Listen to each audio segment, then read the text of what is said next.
a sledgehammer, an old wall, and something hidden inside that no one expected to find. A simple plaster statue of the Virgin Mary, sealed away for decades, waiting in silence.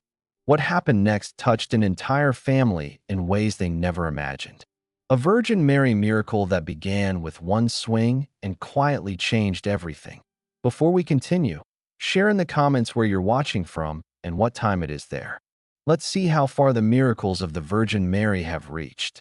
And if you haven't yet joined our family, subscribe now, because here, each day, we witness the tender love and mighty power of the Mother of God. You know, the kind of man who wakes up at 5 o'clock every morning, pulls on his work boots, grabs his lunchbox, and leaves the house before the sun rises. His name was Paul Mitchell, 45 years old, demolition worker in a small town in rural Pennsylvania. For 23 years, he had done the same job, tearing down what other people once built. Walls, ceilings, floors, anything that needed to disappear, Paul made it disappear. His co-workers respected him. His boss trusted him. Whenever a difficult job came in, Paul's name was the first on the list. At home, the routine never changed. He arrived, took a shower, ate dinner, sat on the couch, and turned on the television. His wife Laura had stopped trying to make real conversation during meals. Not because she was angry. She was simply tired. 15 years of marriage had settled into a quiet distance. They shared the same house, but lived in separate worlds. Their son Ethan was 14. A good, quiet boy. He went to school, came home, and stayed in his room. Paul did not know the names of his friends. He did not know which subjects Ethan liked. And the hardest part was that Paul had never even noticed he did not know. He lived on autopilot, present in body but absent in every other way. A man who moved through each day like a machine no one remembered to turn off. Paul did not believe in God. He was not angry at religion. He simply never thought about it. If someone asked, he would shrug and say, "Everyone believes what they want," then change the subject. Everything began to shift on a Tuesday in October. The company received a contract to demolish an old three-story building from the 1940s. Over the years, it had served as a school, a warehouse, and an office. Lately, it stood empty with broken windows, a sagging roof, and weeds pushing through the cracks. The owner wanted it cleared in 3 weeks to make room for a parking lot. Paul's crew got the job because he knew this kind of old construction best. 6 men in total. Danny had worked with Paul for 8 years. Marcus was new but strong and reliable. 3 others rotated between sites. On the first morning, Paul did what he always did. He walked through the entire building before anyone touched a tool. He checked the second floor, then the third. He tested floors with his boot and knocked on support beams to hear their sound. "Solid building to tear down," he told Danny. "It will take work, but it won't fall on its own." The first day went as expected. Dust filled the air. Noise echoed. Bricks crashed to the ground. Paul focused on a narrow hallway on the second floor that looked like it had stayed closed for decades. Layers of old paint covered the walls. By the end of the day, the crew had removed 4 walls on the third floor and started on the second. Good progress. The next morning, Paul arrived early, before the rest of the crew. He went straight to the second floor and walked to the back of the hallway. One wall had caught his attention the day before. It was much thicker than the others. Normal interior walls measured about 6 inches. This one was almost double. Paul knocked on it with his knuckles.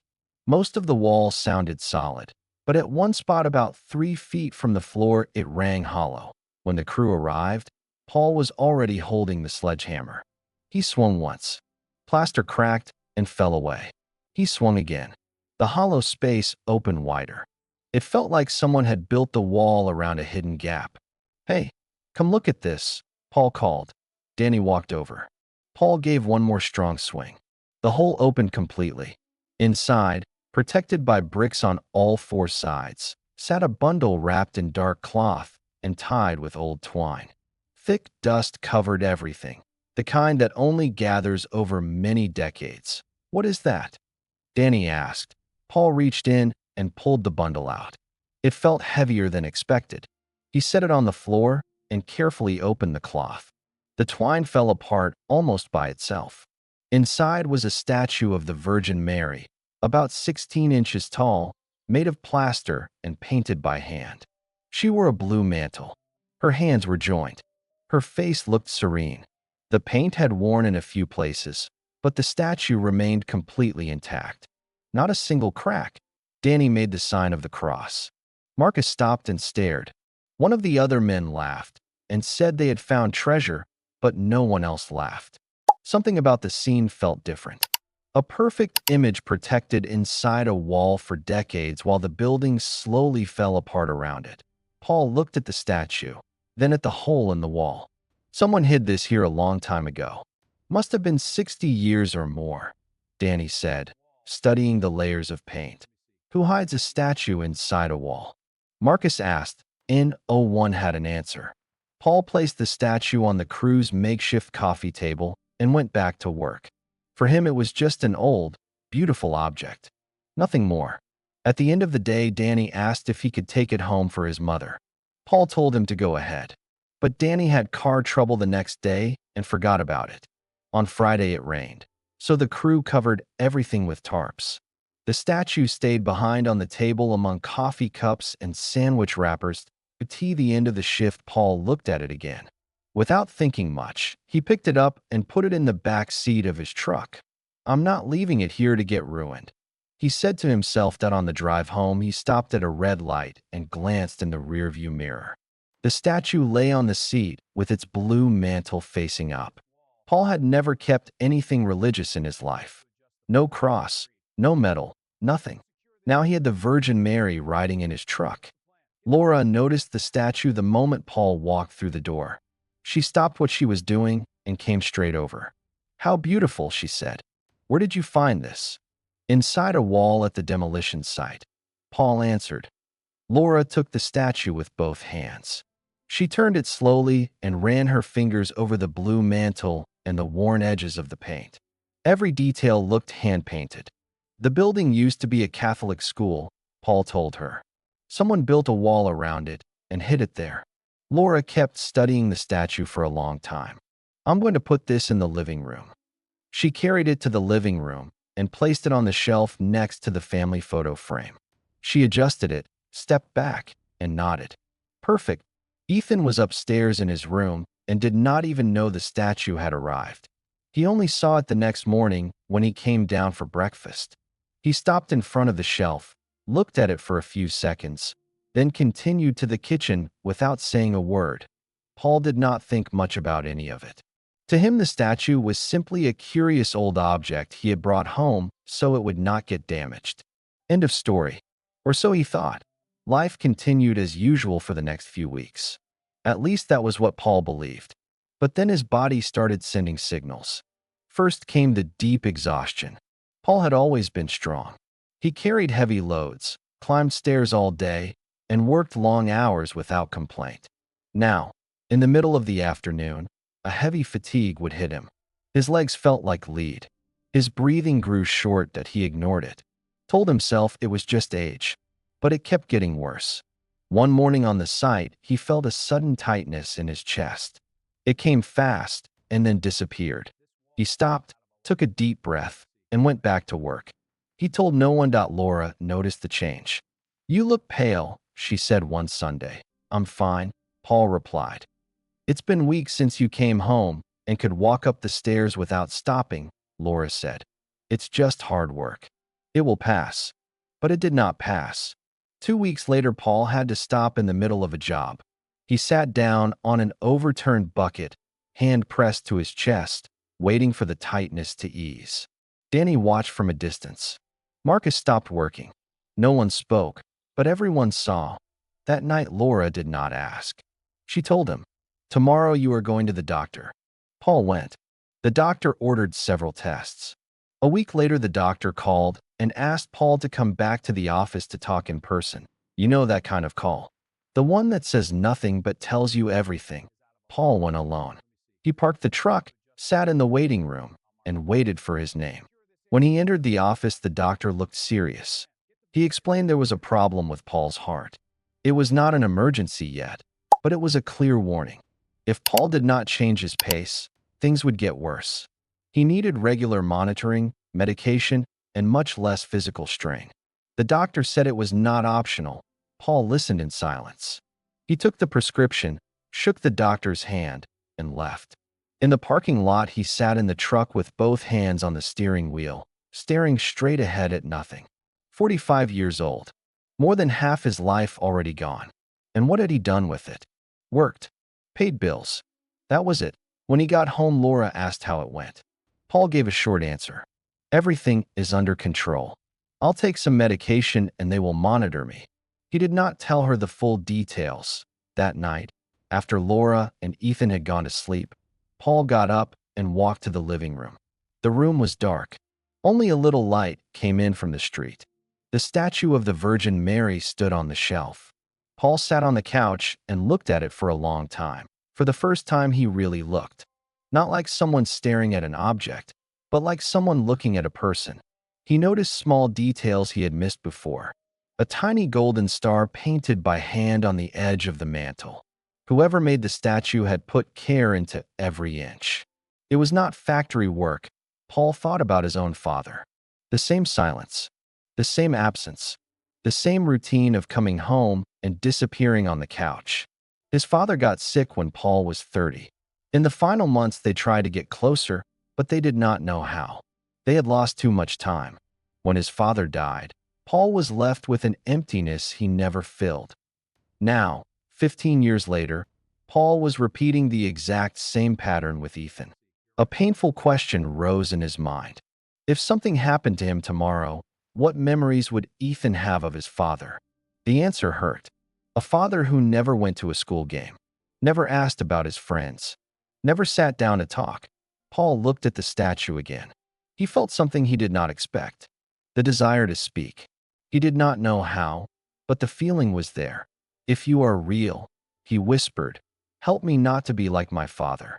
That night, after a very long time, Paul slept in peace. The following days felt strange to Paul. He kept going to work, but something inside him had changed. He carried a new awareness he had never felt before. He began to notice things that had always been there, but had stayed invisible to him. Ethan now left his bedroom door half open when he was home. Laura hummed softly while she cooked. Danny told the same jokes at the site every single day, and Marcus always laughed at them. All of these small moments had been happening for years. Paul had simply never seen them. Noticing was one thing. Changing was another. Then the dream came. One night Paul went to bed earlier than usual. In the middle of the night, he found himself in an open space filled with soft, gentle light, like the quiet moment just before sunrise. In front of him stood the Virgin Mary. Blue mantle, serene face, hands gently extended toward him. Paul knew instantly who she was. She did not speak. She simply reached out her right hand. When Paul touched it, a deep warmth traveled up his arm and spread through his chest. With that warmth came a peace he had never felt in his entire life. He wanted to ask why he was there, but he did not need to. In that moment, everything made sense. He woke up at 3:30 in the morning. The bedroom was dark. Laura slept beside him. His right hand still felt warm, as if someone had been holding it for hours. The warmth slowly faded, like embers cooling down. Paul lay there staring at the ceiling. The dream felt completely real. Even with his eyes closed, he could still see the blue mantle that he told no one. What could he say? That he had dreamed of the Virgin Mary? That she had held his hand? This was the same man who had never thought about God before. But that same morning, when Ethan came down for breakfast, Paul looked at his son and asked, "Did you sleep well?" Ethan stopped in the middle of the stairs. He looked at his father as if he did not recognize him. "I did," Ethan answered. "That's good." Paul said that it was a small sentence. Nothing dramatic. But both Laura and Ethan noticed because Paul had never asked that before. The atmosphere in the house felt different after that moment. Work on the old building continued. The second floor was almost gone. Every wall that fell let more light into spaces that had stayed dark for decades. One day during lunch break, an older man named George walked up to the crew. White hair, calm voice. He had lived in the area his whole life and knew the history of every building. "You boys are doing good work," George said. "But it makes me sad to see this place come down." "You knew the building?" Paul asked. "Passed it every day of my life. My father worked in a factory nearby back in the 1950s, George replied. "What was this place before?" Paul asked. George sat down on a stack of pallets. "In the 1940s, it started as a Catholic home for young people who had no families. The nuns ran it. It operated for about 20 years until the money ran out in the 1960s. Paul immediately thought of the statue. "We found an image of the Virgin Mary hidden inside one of the walls." George stopped chewing. "Doesn't surprise me at all. They must have hidden it to protect it when they knew the home was closing. People of faith do things the rest of us don't always understand. But it worked. The statue survived all these years, and now someone found it." "What did you do with it?" George asked. "It's sitting on the shelf in my living room," Paul said. George smiled. "That's the best place for it." Paul thought about George's words for the rest of the day. The idea that the statue had been deliberately protected and then found by him felt heavier than before. That night, Paul came home and looked at the statue differently. A few days later, on a quiet Sunday evening, he finally spoke to Laura. Ethan had gone to bed early. Paul and Laura sat in the living room. Laura was looking at a magazine. Paul stared at the television without really seeing it. He picked up the remote and turned the TV off. Laura looked up immediately. Paul never turned off the TV like that. "I need to tell you something," Paul said. "What is it?" Laura asked. Her voice stayed calm, but her face had already changed. "The doctor said my heart is not well. It's not an emergency right now, but it can become serious if I don't take care of it." A heavy silence filled the room. Laura kept looking at him. "Why didn't you tell me sooner?" she asked. "I know I was wrong," Paul said quietly. Laura stayed silent for a moment. Then she reached over, took his hand, and held it tightly. They sat on the couch like that for a long time, simply holding hands. From that night forward, things in the Mitchell house began to change. Not all at once, but day by day. Paul asked his boss to move him to a less physical position. His boss understood and made him crew coordinator instead of doing the heavy demolition. At home, Paul started eating dinner at the table with Laura and Ethan. He asked about their day. Simple questions like, "How was school?" and "What did you learn today?" Ethan answered with short sentences at first, but he answered that a week later Paul came home and walked into the kitchen. "Need help with anything?" he asked Laura. She almost dropped the pot she was holding. "What?" "I asked if you need help," Paul repeated. Laura looked at him for a long moment. "No, everything is fine. Thank you." On Saturday morning, Paul came downstairs for breakfast and found Ethan watching television in the living room. Instead of going straight to the kitchen, Paul sat on the other couch. They stayed there together in silence. It was enough. 2 weeks later, Ethan came home from school and stopped in the living room. "Dad, there's a basketball game at school on Friday. My class is playing. I'll be there," Paul said. Ethan gave a small half smile, the kind that tries to hide how happy you are. Friday night, Paul sat in the bleachers of the school gym. The place was loud. Sneakers squeaked on the wooden floor. Parents shouted at every play. Paul felt completely out of place. He did not know anyone. He barely understood the rules of basketball. But he was there. For the first time in 14 years of Ethan's life, he was sitting in the stands watching his son play. Ethan was not the best player on the team, but he tried hard. He ran, he fought for the ball, he missed shots, and he kept trying.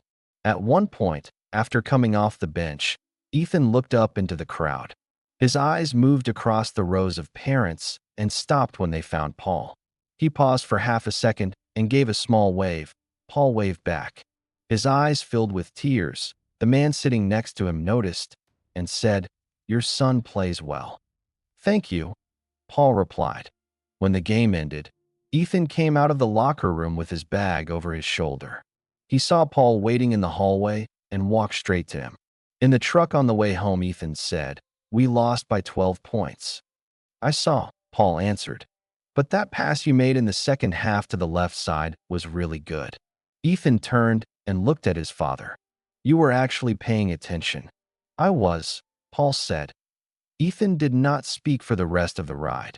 But when they got home, he went straight to the kitchen where Laura was waiting and told her about the entire game. Every play, every mistake, every small success. He talked for 10 full minutes without stopping. Laura listened with a big smile. Paul stood leaning against the doorframe, listening too. It had been a very long time since Ethan had talked that much at home. The weeks continued. Paul still had difficult days when the old autopilot habits tried to return. But now he noticed them and tried again the next day. A month later, Ethan did something no one expected. He came home from school, dropped his backpack, and instead of going upstairs to his room, he sat on the living room floor right near the shelf where the Virgin Mary statue stood. He opened his notebook and started doing homework there. You're doing homework here? Paul asked. Ethan shrugged. I like it here. It feels peaceful. From that day on, Ethan did his homework in that same spot every afternoon. At work, Paul adapted to his new role. He coordinated the crew, organized the daily tasks, and discovered he was actually good at it. He no longer had to swing the sledgehammer all day, but the job still felt meaningful. Then one Saturday afternoon, about 2 months after Paul had found the statue, the family was together in the living room. Laura sat on the couch reading. Ethan was on the floor doing homework. Paul sat in his armchair with the newspaper. Everything felt calm and ordinary. That was when it happened that a soft, clear scent of roses filled the room. It was unmistakable. Paul lowered the newspaper and looked around. There were no flowers anywhere. The windows were closed. The smell stayed for less than a minute and then slowly faded away. No one spoke. But all three of them had noticed it. The following week, Paul went back to the doctor for his regular checkup. He had done new tests a few days earlier and felt nervous. This time he cared about the results, not just for himself, but for Laura and Ethan. He wanted more time with them. That he sat in the waiting room until they called his name.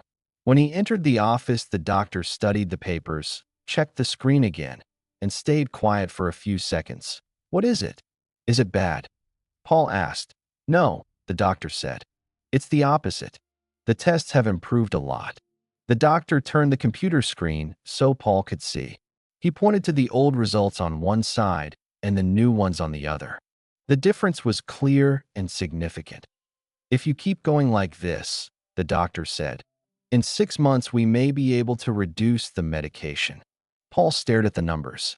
Is this normal? Improving this fast? The doctor leaned back in his chair. It happens. Not usually this quickly, but it does happen. Paul was quiet for a moment. So it's not a miracle? The doctor smiled. What I know is that your heart is much better than before. Paul left the office feeling different from the first visit. He called Laura from the parking lot. The tests improved a lot, he told her. Laura was silent on the phone for 3 seconds. Then she said softly, "Thank God." When Paul got home, he told Ethan everything. "Dad, I knew it was going to get better," Ethan said. "How did you know?" Paul asked. Ethan turned and looked at the statue on the shelf. The next morning, Ethan came down for breakfast and said, "Dad, can I go with you to work one day? I want to see what you do." Paul looked at his son. "Any day you want. Just tell me when." Ethan smiled. Laura looked at Paul over her coffee mug. He never asked that before. "I know." Paul said. He looked at the statue again. The old building, the thick wall, the hidden image, the dream, the warm hand, the scent of roses, the family he was slowly getting back, the heart tests that had improved far more than the doctor expected. Everything was connected. 3 months after the first diagnosis, the doctor confirmed the improvement had continued. Paul's heart was getting stronger. The medication might be reduced soon. At home, the daily routine had completely changed. Laura now talked about her day, and Paul listened. He asked questions. He participated. The house felt warmer, more alive. One Saturday, Ethan finally went to work with his father. He woke up at 5 o'clock without complaining, put on a pair of borrowed boots that were 2 sizes too big, and wore a hard hat that kept sliding forward over his eyes. When they arrived at the new site, Danny saw Ethan and broke into a wide smile. "Look at that. We have a rookie today," Danny said. "He came to see what his dad does," Paul replied. Ethan stayed the entire day. He followed Paul as he coordinated the crew. He watched his father point to walls, explain where to start, where to be careful, and which floors were weak. He saw Marcus carry heavy debris without stopping and Danny cracking jokes between every swing of the sledgehammer. At lunchtime, Ethan sat with the crew, ate a sandwich like everyone else, and answered when Danny asked if he played basketball. On the drive home, Ethan was quiet for a while. Then he said, "Dad, you really know a lot about this." 23 years, Paul answered. "That's a long time," Ethan said. But the best day started now. Paul looked at his son and felt his chest tighten. But this time it was not from sickness. It was from something much deeper. The Mitchell family had been slowly pulling apart. Now they were finding each other again. A father who had been absent decided to be present. A son who wanted his father close finally got him. And in the middle of it all stood a simple plaster statue of the Virgin Mary that someone had hidden inside a wall more than 60 years ago. They hid her to protect her, to preserve her, so that one day, when the right person needed her most, she would be found. Paul still does not know if it was pure coincidence or something more. But he knows the statue did not just survive decades of dust and darkness. It waited. It waited until the exact moment a man who never thought about God needed to remember how to be a husband and a father. 4 months after that first swing of the sledgehammer, Paul stood on a new demolition site. Another old building. Same crew. Same work. He still tears down walls for a living. But now he understands that sometimes you have to tear something down before you can rebuild what really matters. And what he found inside that ancient wall was not just a statue. It was the chance to be present before it was too late. The chance to hold his wife's hand again. The chance to become the father his own father never managed to be. Maybe that is how miracles often work. Not with bright lights or loud voices, but hidden quietly inside an old wall, inside an abandoned building, waiting patiently for the right person at the right time. Waiting for someone who does not even know what they are looking for until they finally find it. Before we finish, I want to give you a special invitation. Join our Virgin Mary prayer community with people from different parts of the world who share the same purpose of faith. If you feel in your heart the desire to participate in this prayer chain, click the button below, become a channel member, and come pray with us. And if you made it all the way to the end of Paul's story, do something for me. Write in the comments the word wall, because it was inside a wall that everything started. I want to see how many hearts this story truly reached. Every time I read that word, I'll know one more person believes that Virgin Mary miracles still happen today. If this story touched your heart, subscribe to the channel and turn on the bell. Write in the comments about a miracle you have witnessed or experienced. Share this video with someone who needs to renew their hope today. May the Virgin Mary continue blessing and protecting you and your entire family. Amen.